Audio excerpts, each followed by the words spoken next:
And what I would like to do just for these few minutes is to highlight a number of characteristics or features of two ideas that are so important to Pope Francis, and that is encounter and accompaniment. And so they're interconnected, very intimately related ideas, and as I said, it'll echo some of what we've already heard today.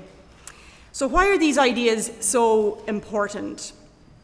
And again, as both Michael and Richard have said, we just need to look around us in our communities and at our world to see the vulgar type of politics that is emerging.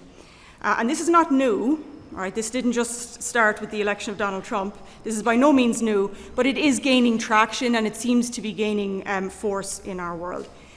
We're witnessing the politics of the strong man. We're witnessing a politics that is based on humiliation. You only need to look at what's happening in Gaza with this new aid, whatever it is, agency, the caging of people who are starved, forcing them to run as quickly as they can towards these food depots, and the fastest will get food. I mean, it's just one more form of humiliation among so many others. We're witnessing atrocities not just in Gaza and in the Ukraine, but also in Sudan and in many other localities around the world. The weak and the vulnerable, as Maria said earlier, are being left behind, or we're being told they ought not be included anymore. Pope Francis tells us in Fratelli Tutti that so many sections and populations amongst are being discarded. It's not just the commodification of the human person, as he talks about, it's actually their discarding. They're no longer included, they're no longer valuable, they're of no interest and of no worth to us. And increasingly, we're seeing that economics and politics is serving the interests of the few to the neglect of many. So inequality, globally speaking, is increasing. I just moved to the United States last September, and the United States is one of the most unequal societies or countries in the world, as we know. And this is widening, and it's leaving greater sections of society behind. And this is why we're seeing the various social and political trends that we're seeing at the moment. But politics is not only neglecting certain parts of our population, some among us in society, politics, I think, is also failing the natural environment. And I think that's one of the things we've probably not mentioned much today. There's a real lack of moral leadership when it comes to ecological destruction and our ecological future. And again, economics, politics, and the natural world are intimately connected. And Francis, both in Laudato Si and again in Fratelli Tutti, brings those connections out very strongly. He also mentions, and I won't get into this, but he does mention the tension that exists between the local and the global. The kind of rooted cosmopolitanism that Kwame Anthony Appiah and others speak about, and the tension that exists between trying to be rooted, have a local identity belonging to a place, but having more global or regional responsibilities. And Patrick mentioned this in his talk this morning. So what do I want to say about encounter and about accompaniment? Just very briefly, in terms of the idea of encounter, as Christians, we know that we can really only think about it in terms of our encounter ultimately with God. So the essential qualities of encounter with Christ become the defining characteristics of how we ought to encounter our neighbours. And this inescapably interpersonal dimension is captured by Pope Francis in section 87 of Fratelli Tutti when he says, "Human beings are so made that they cannot live, develop, and find fulfillment except in the sincere gift of self to others. Nor can they fully know themselves apart from an encounter with other persons. I communicate effectively with myself only insofar as I communicate with others. No one can experience the true beauty of life without relating to others and without having real faces to love. This is part of the mystery of authentic human experience," he says. So true encounter pushes us towards disorientation and disruption. True encounter, if it is genuine encounter, disrupts very often our biases, our prejudices, our ways of thinking, the cultural mindset perhaps that we are just so deeply rooted in. And true encounter ought to change both parties. It's not a one-way, top-down sort of model. It's about the engagement of both parties and how they are changed because of that. A key element of encounter that Pope Francis speaks so much about is proximity to suffering. So authentic encounter becomes difficult in contexts of widening economic disparity and rugged individualism and these kinds of things.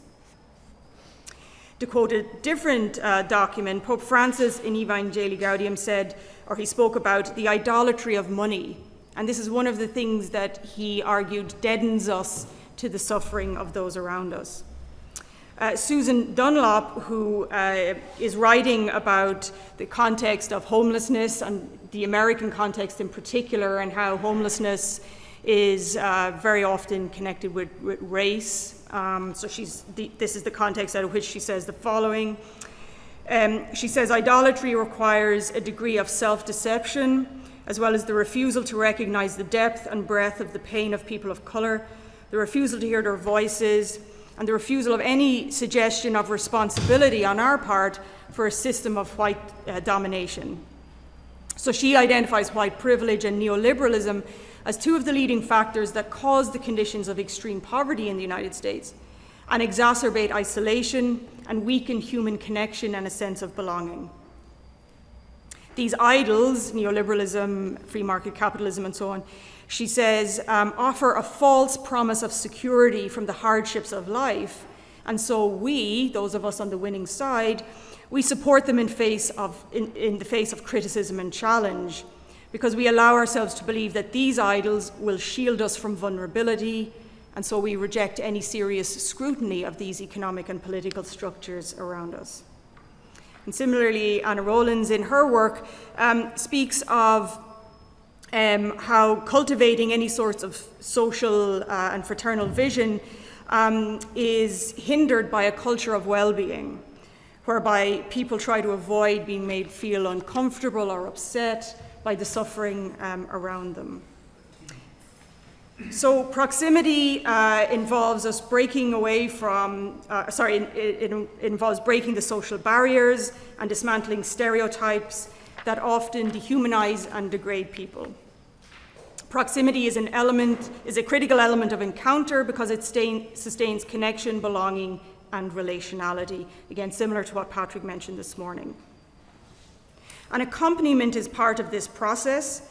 In short, it must be based on mutuality and reciprocity. So again, it's not a top-down model of understanding our social relationships and interrelationality. Accompaniment is situated in time and place and concerns people in their unique moment. So that means we have to meet people where they are at, in their uniqueness and in their chaos. And it's why Pope Francis's idea of a field hospital church is so, I think, provocative and important. We have to enter into that chaos and into the messiness of people's lives and accompany them. But this accompaniment, this is one of the important points I just want to make about accompaniment and indeed encounter, is that it also forces us to confront the systemic causes of injustice around us. If it is true encounter, we come to hear the voices and the stories of those whom we engage with. And that in turn forces us to recognize the systemic injustices. So how can all of this help us, I suppose, inform our policies and create a better type of politics? I think one of the important things that encounter and accompaniment does is it helps us to recognize the distorted ways in which we have come to speak about human beings and see human beings. And so just 3 final points in terms of what this might do, and I'm skipping forward quite a bit here. What is needed is a critique, a self-critique, first of all, which includes naming and exposing injustice, advocating for human rights, but also naming special interests. So we're talking about Gaza, we're talking about the Ukraine, and so on. What about the special interests at work here? What about the fact that our economies are, in part at least, reliant on the sale of armaments and make vast amounts of money from the sale of armaments? And yet many of these same economies and countries don't want to receive people fleeing war. We need a critique of discourse. We need to reveal falsehoods and half-truths. And we need to reject the dehumanizing language that has become a normal part of political discourse today.